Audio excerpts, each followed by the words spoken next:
Parfait, normalement, vous devriez voir mon écran. Oui, c'est bon. Parfait. Donc, comment étudier la Bible et comment comprendre la Bible? J'aimerais, moi, vous parler un petit peu de ce qu'on appelle la présupposition. Est-ce que quelqu'un sait ce que c'est la présupposition déjà ici? Parce qu'il y en a peut-être qui le savent.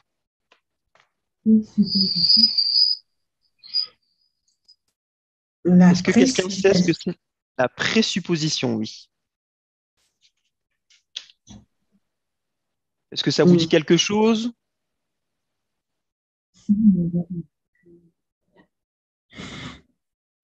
Alors, bon, c'est pas grave, justement, on est là justement pour savoir ce que c'est ensemble. Alors, qu'est-ce que la présupposition? La présupposition, en fait, se définit comme telle, et je vous ai mis la définition ici d'abord du dictionnaire. C'est une supposition préalable à une conduite, un acte ou une démarche intellectuelle.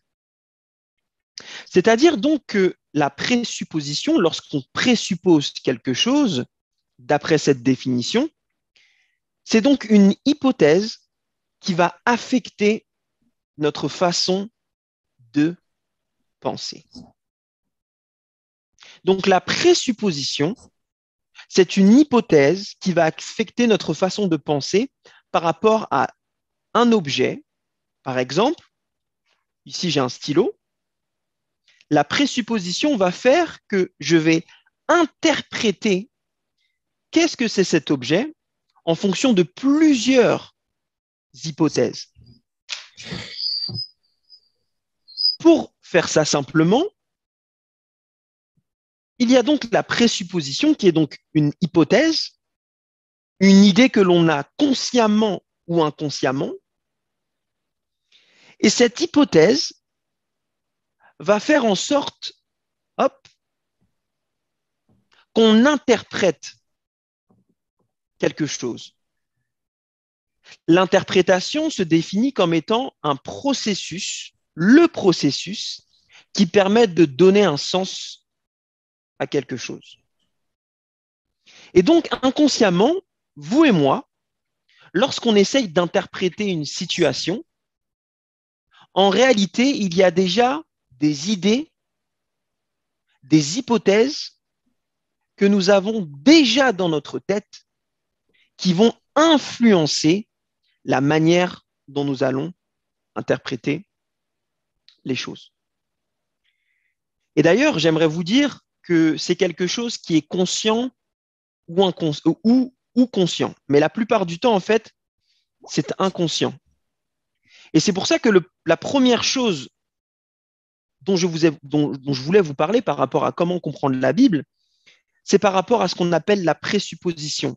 Déjà, admettre que vous et moi, bah, je ne sais pas pour vous, mais mon cerveau, il est pas vierge de base. On a forcément quelque chose dedans. J'aimerais vous donner un exemple et vous poser une question. Et vous allez comprendre, je pense, encore mieux qu'est-ce que la présupposition et quel est son rôle dans l'interprétation aujourd'hui biblique. Alors, hop là. Alors, je vous lis cette phrase et puis libre à vous de me dire ce que vous comprenez dans cette phrase tour à tour. Alors, la phrase dit ceci. L'homme dit, la femme n'est rien sans moi. Question, qu'est-ce que vous comprenez dans cette phrase? N'hésitez pas à prendre la parole. Hein. Je répète la phrase. L'homme dit, la femme n'est rien sans moi. Comment vous comprenez cette phrase?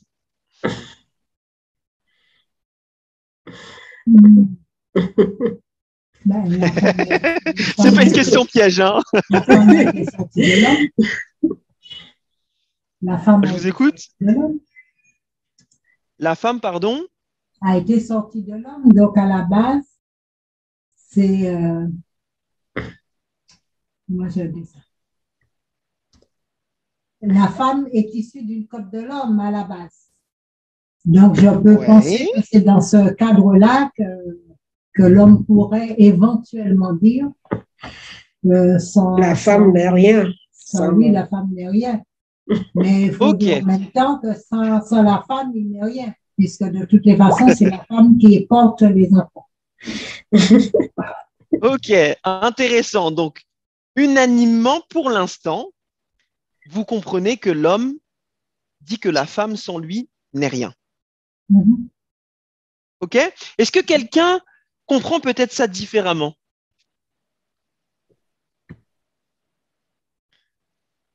Regardez. Maintenant, je vais mettre la même phrase. Hop, attendez, excusez-moi. Et- Hop là. Mhm. Regardez.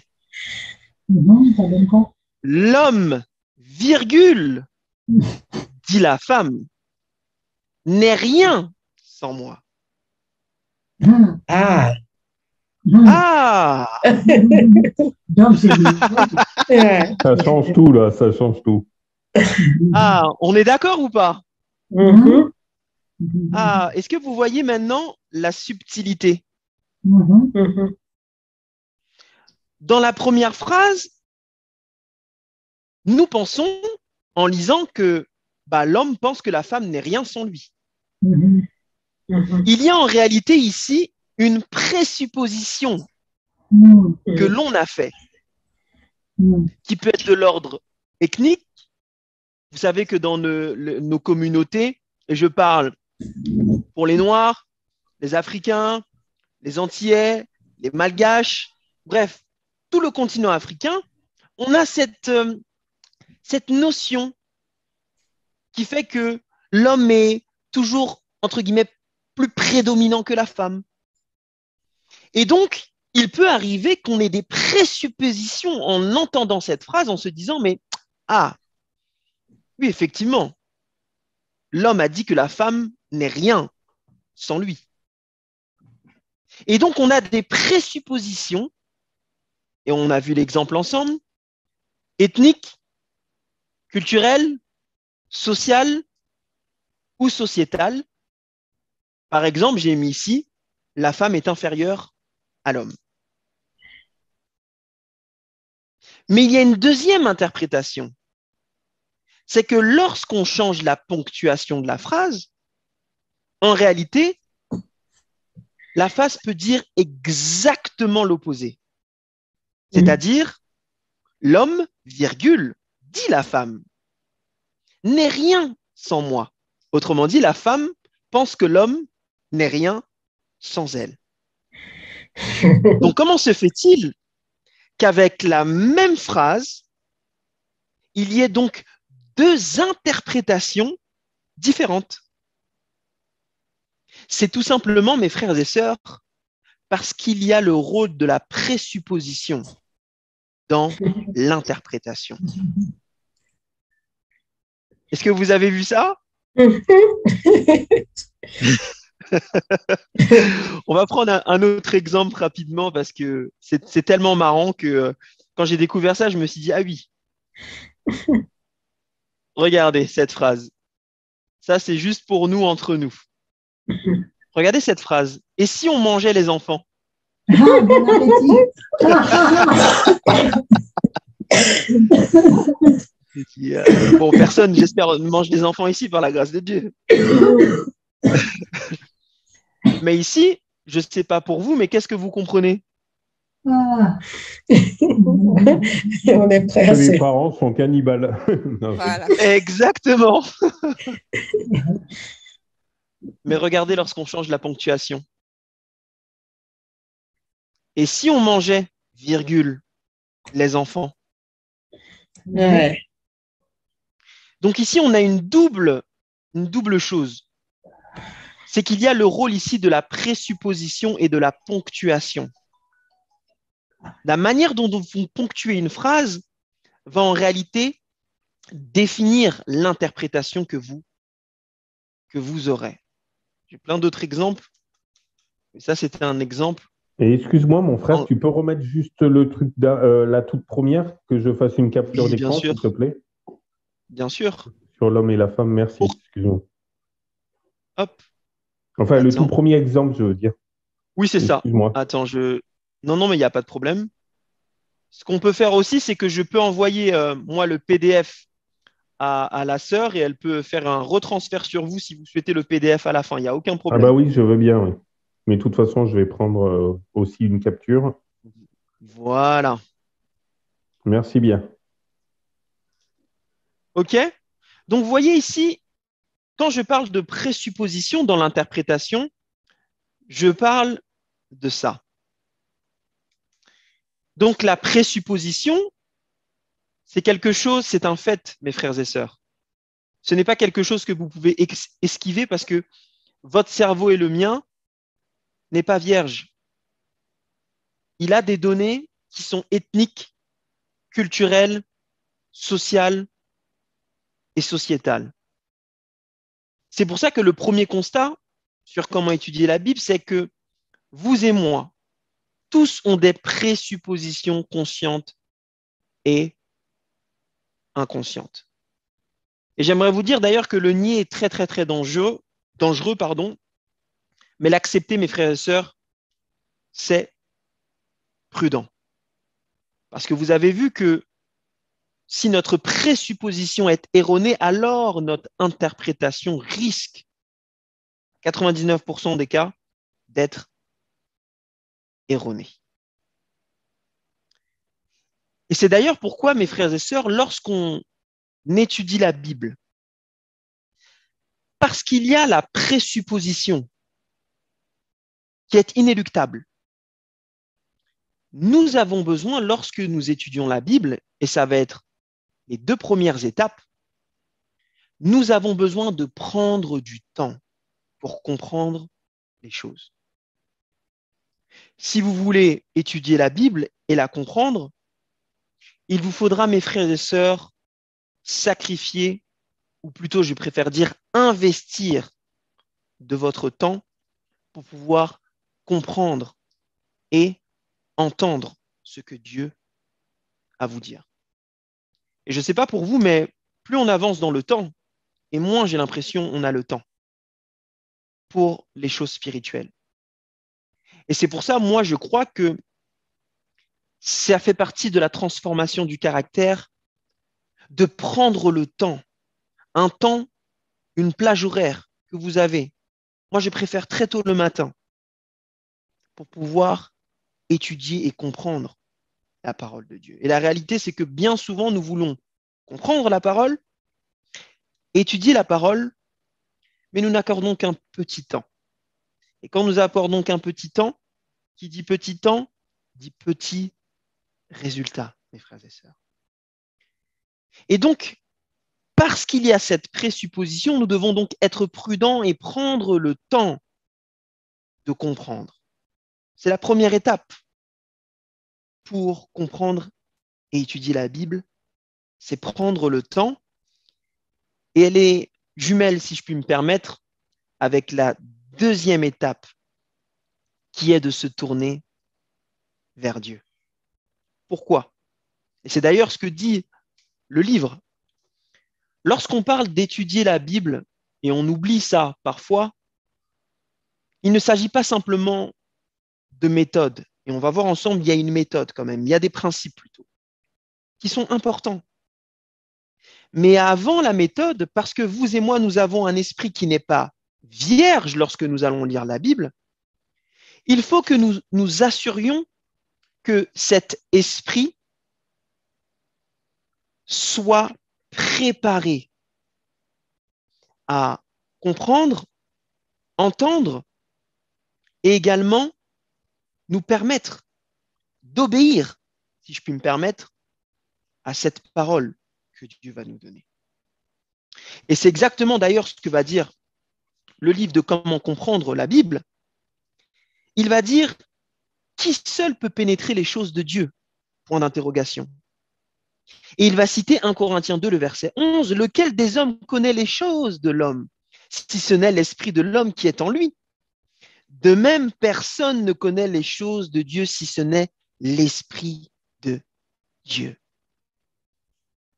L'étape la plus importante dans l'étude de la parole, c'est la préparation. C'est-à-dire ce que l'on appelle tabula rasa, c'est-à-dire faire table rase de ce qu'il y a dans notre esprit. Et j'aimerais vous dire, vous savez d'ailleurs que c'est un exemple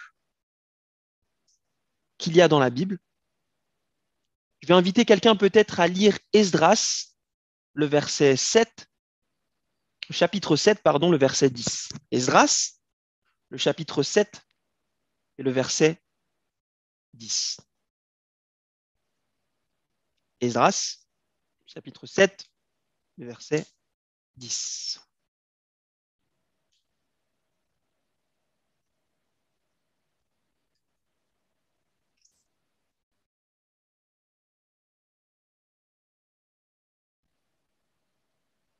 Est-ce que quelqu'un peut le lire, peut-être, s'il vous plaît? Sinon, je peux le lire.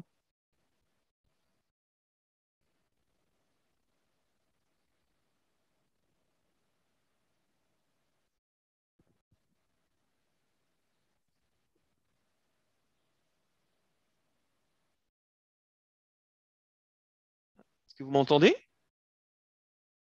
Oui, oui, oui. Ah. On cherche. Ah. Esdras 7, le verset 10. Regardez, hop, je vous l'affiche, si vous voulez. Car Esdras avait disposé, car Esdras avait disposé son cœur à rechercher la loi de l'Éternel et à la faire et à enseigner en Israël les statuts et les ordonnances. Ok. Est-ce que vous comprenez ce texte ou pas? On a besoin peut-être de l'étayer juste un petit peu.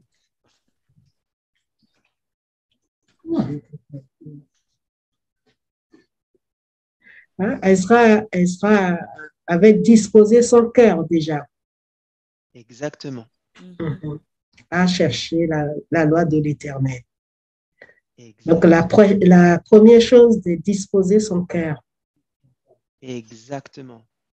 C'est pour ça d'ailleurs que la méditation et la prière est importante. Ouais. En réalité, c'est la première étape. Et Esdras ne pouvait pas faire ce que l'Éternel lui disait de faire, et encore moins enseigner Israël s'il ne faisait pas déjà lui-même. Mais pour faire, il avait besoin d'avoir un cœur disposé, soumis, prêt à faire table rase de toutes ces présuppositions culturelles, ethniques, sociales et sociétales qui n'étaient pas en accord avec ce qu'il allait lire. Donc la préparation dans l'étude, comment comprendre la parole de Dieu? Il nous faut d'abord avoir cette expérience de préparation avec Dieu. Prenez un temps avant de lire la parole. Un temps de prière, de remerciement avec Dieu. En faisant cette prière que David avait dans Psaume 51, le verset 12, je pense que vous connaissez tous. Ô Dieu, crée en moi un cœur pur. Renouvelle en moi un esprit disposé.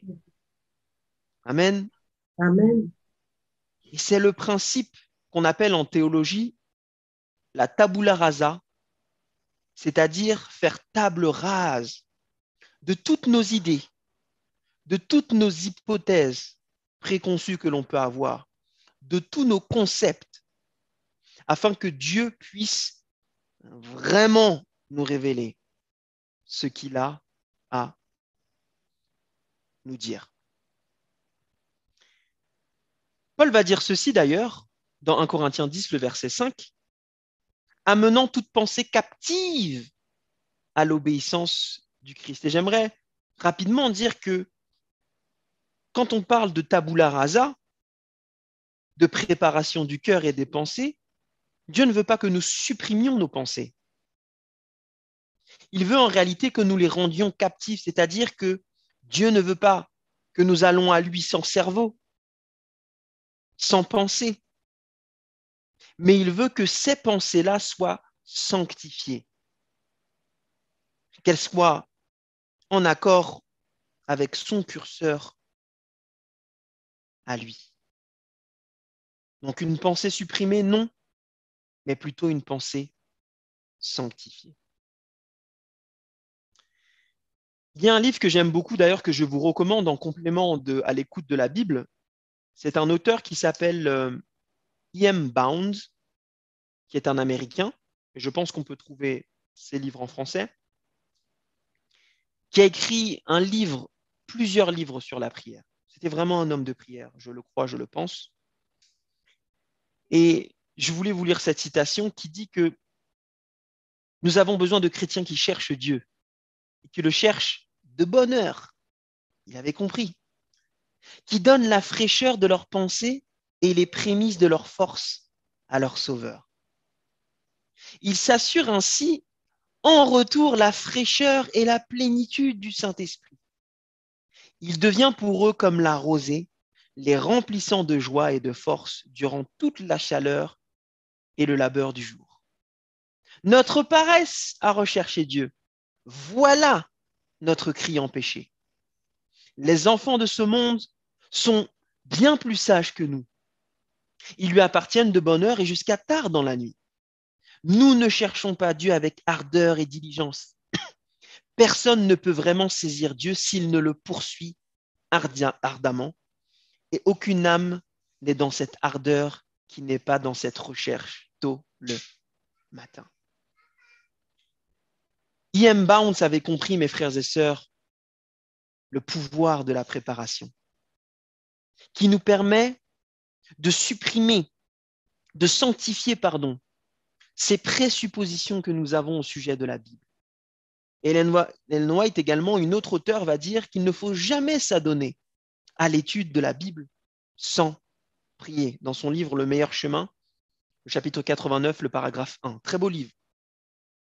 Donc je répète, tabula rasa, c'est-à-dire faire table rase de nos idées, de nos hypothèses et nos concepts. Nous avons cruellement, mes frères, besoin de cette préparation. Parce qu'en réalité, nous ne pourrons pas nous faire confiance à nous-mêmes. Et si, par malheur, nous laissons nos présuppositions dominer par rapport à l'esprit, cela va changer ou déformer le sens de l'interprétation biblique.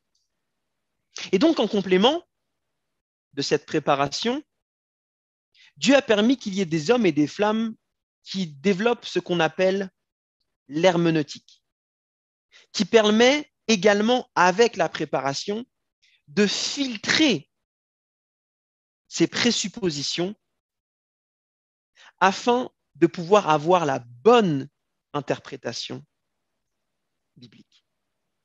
Question ? Est-ce que certains d'entre vous, peut-être, ont déjà entendu parler d'herméneutique ou pas du tout ?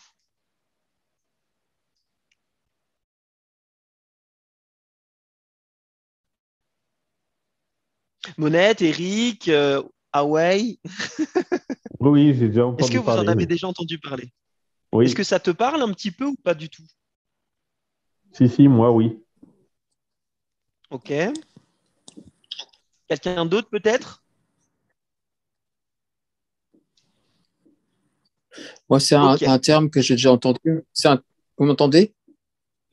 Oui, on t'entend. On t'écoute. C'est un terme que j'ai déjà entendu, mais je ne me rappelle plus ce que ça veut dire, par contre. Ok. Eh bien, gloire à Dieu, nous avons la définition. Qu'est-ce que l'herméneutique ? D'après le docteur Kwabena Donkor,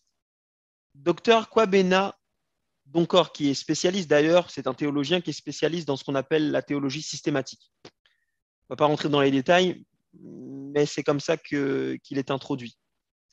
Il va dire que l'herméneutique, c'est un processus par lequel nous essayons de comprendre un texte. Très simple.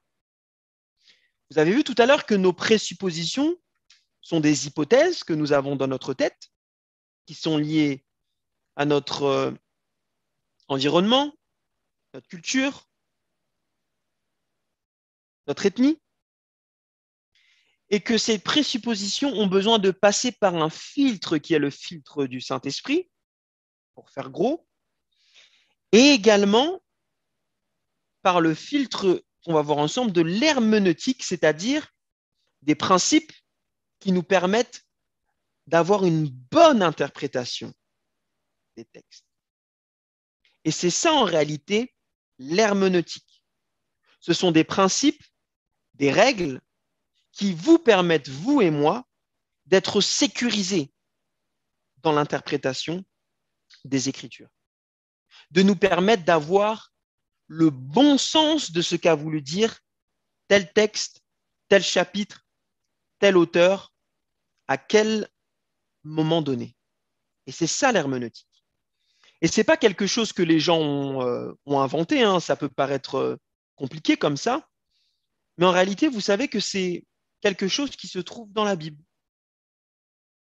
Lorsque vous lisez Luc 24, et je ne sais pas si vous vous rappelez de cette histoire, contexte, Jésus-Christ ressuscite et il croise des disciples, 2 disciples, je crois, sur le chemin d'Emmaüs, et il va les entendre et puis il va avoir une interaction avec eux. Et il va leur dire, le verset 26 de Luc 24, ne fallait-il pas que le Christ souffrit ces choses et qu'il entrât dans sa gloire? Et commençant par Moïse, donc l'Ancien Testament, et par tous les prophètes, il leur expliqua dans toutes les Écritures ce qui le concernait. Et figurez-vous que le mot « expliquer » ici, c'est le mot « diherménéo », qui est une contraction du mot « dia » et « herméneo », qui a donné le mot « herméneutique ». Donc l'herméneutique, c'est un concept qui est biblique. Jésus-Christ lui-même était herméneutiquement correct lorsqu'il présentait les Écritures. Alors, est-ce important pour nous d'avoir une bonne ou mauvaise interprétation? Alors, hop, je vous ai affiché un texte et on peut le lire tous ensemble. Il y a 1, 2, 3, 4, 5, 6, 7, 8, 9, 10, 11, 12, 13, 14 versets. Est-ce que quelqu'un veut peut-être le lire pour comprendre l'importance d'une bonne interprétation? Jean 7. On se partage la lecture ou... Oui, on peut se partager la lecture. Tu peux commencer peut-être avec les 5 premiers versets et on va voir si quelqu'un... Dans la foule, plusieurs de ceux qui avaient entendu ces paroles disaient « Pas de doute, cet homme est bien le prophète attendu. » D'autres affirmaient « C'est le Christ. » Mais objectaient certains « Le Christ pourrait-il venir de la Galilée ? L'Écriture ne dit-elle pas que le Messie serait un descendant de David et qu'il naîtra à Bethléem, le village où David a vécu ? Ainsi, le peuple se trouva de plus en plus divisé à cause de lui. Quelques-uns voulaient l'arrêter, mais personne n'osa porter la main sur lui. Amen. Quelqu'un d'autre peut-être? Verset 45.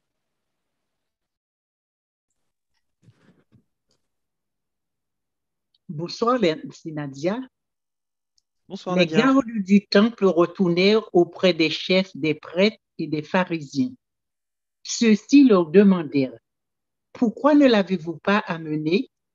Ils répondirent, « Personne n'a jamais parlé comme cet homme. » « Quoi ?» répliquèrent les pharisiens. « Vous aussi, vous y êtes laissé prendre? Est-ce qu'un seul des chefs ou un seul des pharisiens a cru en lui? Il n'y a que ces gens du peuple qui ne connaissent rien à la loi. Ce sont tous des maudits. » Là-dessus, l'un d'entre eux, Nicodème, celui qui précédemment était venu trouver Jésus leur dit, « Notre loi nous permet-elle de condamner un homme sans l'avoir entendu et sans savoir ce qu'il a fait de mal? Es-tu toi aussi de la Galilée? Lui répondit-il. Consulte les Écritures et tu verras qu'aucun prophète ne sort de la Galilée. Là-dessus, chacun rentra chez soi. » Amen. Ok. Alors, question. Ici, on essaie de comprendre pourquoi c'est important d'avoir une bonne interprétation. Ici, le contexte direct, c'est est-ce que Jésus-Christ est le Messie que nous attendons? C'est ça le contexte. Maintenant, je vous pose une question. Ici, il y a combien de groupes? Combien de groupes de personnes?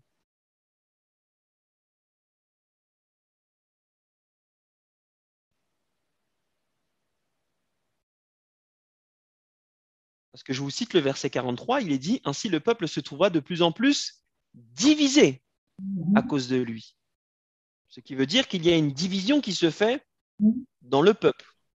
Ce qui veut dire qu'il y a des groupes. Combien y en a-t-il? Il y a les huissiers, il y a les principaux sacrificateurs, il y a les pharisiens. Il y a au moins 5. Ok, au moins 5 groupes. Ouais. Ok. Maintenant, parmi ces 5 groupes, est-ce qu'on pourrait encore les découper en 2 grands groupes? Oui. Il y a ceux qui sont pour Jésus et ceux qui sont contre lui. Ok. Maintenant, si on veut rentrer dans le détail, parce que le contexte, je vous ai mâché le travail, le contexte ici, c'est est-il le Messie que nous attendons? Il y a donc 5 groupes environ, mais dans ces 5 groupes-là, on pourrait les diviser en 2 grands thèmes.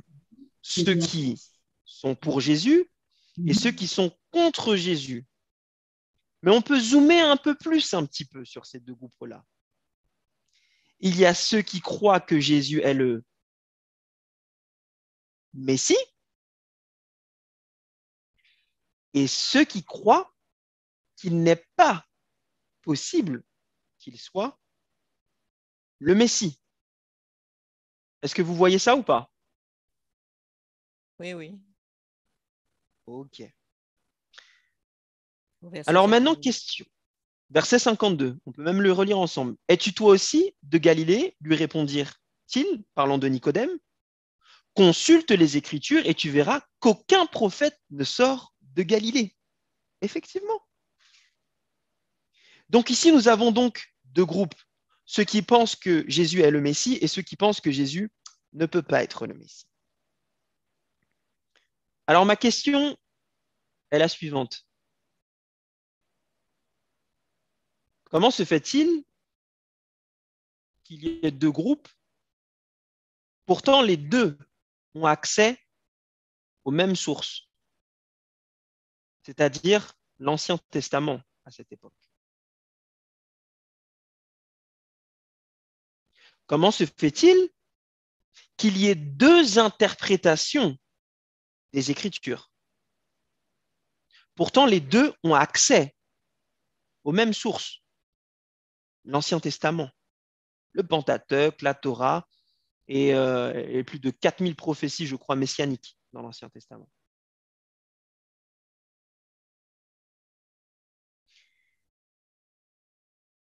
Donc, on voit ici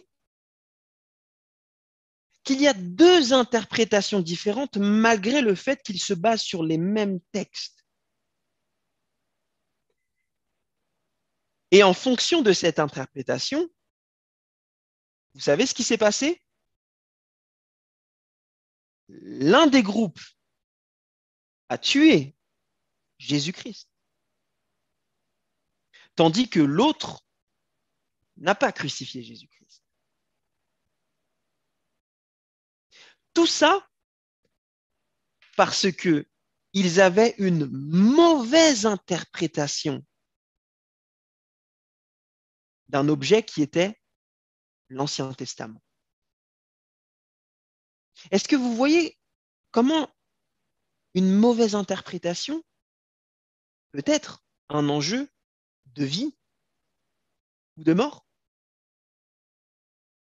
C'est pour ça, lorsqu'on parle d'interprétation et de comment étudier la Bible, ce n'est pas un sujet à prendre à la légère, mes frères et sœurs. Une mauvaise interprétation a amené des hommes et des femmes à crucifier le Christ, à crucifier une personne qui, nous le pensons en tant que chrétiens, était innocente. Et donc ma question est, si ces pharisiens, scribes, ont mal fait, ont mal interprété, il est logique que vous et moi, nous nous demandions, mais qu'y avait-il de si mauvais dans notre méthode d'interprétation pour qu'ils crucifient leur propre sauveur? Vous voyez, mes frères et sœurs, que ce n'est pas un sujet qui est à prendre à la légère. Alors, zoomons un petit peu rapidement, je vais faire rapide, sur leur mauvaise interprétation. J'ai appelé ça des sophismes. Le premier sophisme que nous voyons par rapport aux pharisiens qui ont mal interprété, c'est que ils ont eu des présuppositions. Rappelez-vous, pour eux, dans leur tête, c'était impossible que cet homme-là, qui est cette tête-là, qui sort de Nazareth, qui était le père d'un charpentier, qui n'avait même pas la dégaine de quelqu'un Le fils. Pardon? Du charpentier. Le fils du charpentier. Le fils d'un charpentier, exactement. Donc quelqu'un qui ne payait pas, on payait pas grand-chose sur lui, quoi, comme on dit. Dans leur tête déjà, ils avaient des présuppositions en disant non, cet homme-là, de toute façon, quoi qu'il arrive, ne peut pas être le Messie. Et par conséquent, tous les textes qu'ils voyaient qui annonçaient le Messie, comme ils le regardaient sous ce prisme-là, alors ils ont déformé les Écritures. Et ils n'ont pas reconnu le Sauveur. Non, ces textes-là ne peuvent pas s'appliquer à cet homme-là. Présupposition. Et à un moment donné même, ils ont fait appel à ce que j'appelle l'autorité humaine. Nous sommes les pharisiens. Nous pouvons juger parce que nous étudions les Écritures. Deuxième sophisme. Troisième sophisme, il y a ce que j'appelle la pression pour adhérer à la doxa majoritaire. Rappelez-vous, on l'a lu tout à l'heure, verset 52, « Es-tu toi aussi Galiléen, Nicodème ?» Il y a une attaque ad hominem, c'est-à-dire une attaque à la personne. Nicodème a eu une pression ici pour adhérer au fait que la majorité des personnes ne voulaient pas que cet homme-là soit le Messie. Et donc, lorsque nous interprétons, nous devons faire attention aux présuppositions, à l'appel à l'autorité humaine, et aussi à une pression que l'on pourrait avoir d'adhérer à une doxa, à une pensée qui est peut-être majoritaire autour de nous. Ensuite, j'aime beaucoup ça, j'ai appelé ça l'argument du silence. L'argument du silence, c'est que si vous lisez attentivement dans Jean 7, ils ont dit qu'il n'était pas écrit dans la Bible que Jésus allait venir de Galilée. Autrement dit, ils ont basé leur interprétation, leur argumentation, non pas sur quelque chose qui était écrit, mais sur quelque chose qui n'était pas écrit, selon eux, dans la Bible. Et je ne sais pas pour vous, mais parfois nous faisons bien souvent cela. C'est-à-dire que nous disons, non, comme ce n'est pas écrit, alors c'est que. Mais vous savez que c'est quelque chose de très dangereux de penser comme ça. Une interprétation ne doit pas être basée sur quelque chose qui n'est pas écrit, mais sur quelque chose de tangible, quelque chose qui est écrit. Ensuite, il y a, j'ai appelé ça l'incapacité de saisir la complexité de la vérité. C'est qu'ils se sont dit, bah non, comme il ne doit pas venir de Galilée, ils ne se sont pas dit, bah il peut venir de la Galilée et en même temps de Nazareth. Ils ne se sont pas dit, il peut être le Fils de Dieu et en même temps le Fils de l'homme. Ils ne se sont pas dit, bon, c'est notre Sauveur, mais il ne va pas nous sauver des conséquences temporelles de notre temps. Donc il y a une incapacité de leur part, volontaire ou non volontaire, Dieu seul le sait, à comprendre que parfois la vérité peut être plus complexe que ce que l'on pense. Et donc, à cause de ces 5 choses-là, ces 5 sophismes, malheureusement, mes frères et sœurs, ils ont crucifié le Christ. Et donc, on a vu ensemble que pour étudier la Bible, il faut prendre le temps. C'est vraiment le message que j'avais pour vous. On pourrait rentrer en détail sur beaucoup de choses. Mais si déjà on passe du temps dans ça, le reste suivra par la grâce de Dieu. Étape 1, prendre le temps de se tourner vers Dieu. C'est la préparation du cœur. Hop, je vous ai mis ça. Et donc, on a vu ensemble qu'ensuite, quand on a préparé notre cœur à entendre, recevoir et obéir, pas de notre propre force, mais c'est Dieu qui prépare et qui fait.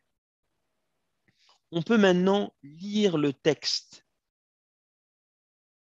Et je vous ai mis 3 étapes en plus, qui sont des étapes d'interprétation qui sont liées à l'herméneutique. Une fois que vous avez prié, que vous avez pris le temps, prenez un texte, lisez-le. Essayez d'avoir la meilleure lecture possible. Et en étape 5, je vous ai mis utiliser des outils, notamment le Strong. Le Strong, c'est quoi pour ceux et celles qui ne savent pas? Est-ce que quelqu'un sait ce que c'est le Strong, ce qu'on appelle le Strong? Oui, c'est une excellente application où il y a plusieurs versions de Bible et il y a un lexique hébreu et un lexique grec. Et puis plus plein d'autres choses. Exactement. En version française, Exactement. anglaise et originale hébreu et grec. Merci frère, c'est exactement ça. Puisque rappelez-vous, la Bible est un livre qui est universel. Mais c'est néanmoins un livre qui est dans une langue à la base étrangère.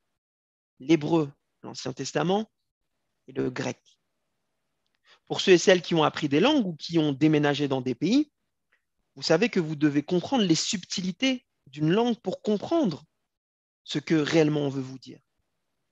Ça ne veut pas dire que dans les grandes lignes, vous ne pouvez pas comprendre le plan du salut. Frères et sœurs, que ça soit écrit en chinois, en taïwanais, en tout ce que vous voulez. Le plan du salut est tellement simple que pas besoin de rentrer trop profond dans la langue. Mais il y a des subtilités de dogme, des subtilités que Dieu veut nous donner afin que nous comprenions un peu plus qui il est, qui sont dans la subtilité de la langue et de la culture qu'il y avait dans certains contextes. Et donc, vous avez des outils aujourd'hui.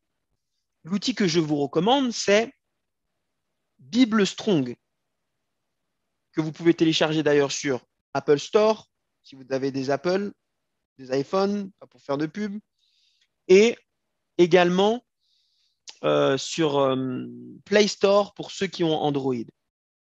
Donc, ça s'appelle Bible Strong et c'est la Bible, c'est l'application qui est numéro 1 aujourd'hui dans la francophonie avec plus de 7000, 8000 utilisateurs. Et ça a été développé, mes frères et sœurs, afin que vous et moi, en n'ayant pas forcément besoin de faire Bac plus 5 en grec et en hébreu, mais nous avons accès aux mots originaux mot par mot, dans toute la Bible, d'une manière directe et instantanée. Par exemple, tout à l'heure, on a vu le mot herméneutique. C'est en regardant dans le texte original, vous allez dans Luc 24, vous lisez la phrase et vous cliquez sur le mot et ça vous donne la signification du mot dans le texte original. Et ça a été développé d'ailleurs par un adventiste du 7e jour. Bible Strong.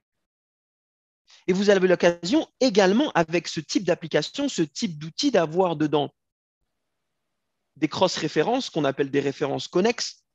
Donc, en regardant le mot, vous avez le même mot qui vous est montré dans toute la Bible afin que vous puissiez aller d'un verset à un autre où le mot est utilisé pour compléter ce que vous avez peut-être compris. Et vous avez aussi l'occasion d'avoir des études, pas des études, mais plutôt un plan d'études par thématique, un peu comme à l'écoute de la Bible qui est un plan d'études par thématique. Là, c'est la thématique de comment étudier la Bible. Et dedans, vous avez également la concordance qui vous permet également de mieux étudier la Bible. Et tout ça, ce sont les premières étapes, les 5 premières étapes qui vous permettent concrètement d'étudier la Bible. La première, prendre le temps et se tourner vers Dieu, c'est la préparation. Ensuite, il vous faudra donc lire le texte, essayer d'en retirer la meilleure lecture possible en utilisant des outils comme Bible Strong. Et ensuite, je vous mets toutes les étapes, parce qu'on n'aura pas de toute façon le temps de les traiter. Mais il y a une partie pour ceux qui veulent aller beaucoup plus loin, qui est celle, justement, où il faudra utiliser notamment des règles d'herméneutique, qui essaye ensuite donc d'étudier le contexte, lorsque vous avez lu le texte et que vous avez regardé les mots dans le texte original. Maintenant, il vous faut le tester avec le contexte, parce que c'est le contexte qui va vous donner la vraie signification de ce que vous avez vu. Ensuite, il y aura le fait d'analyser le texte à 3 niveaux, micro, méso, macro, mais on n'aura pas le temps d'en parler. Peut-être un autre jour par la grâce de Dieu, mais c'est permettre de comprendre ce que veut dire le texte à différents niveaux. Et ensuite, hop, ça vous permettra d'appliquer ce texte-là par la grâce de Dieu dans votre vie.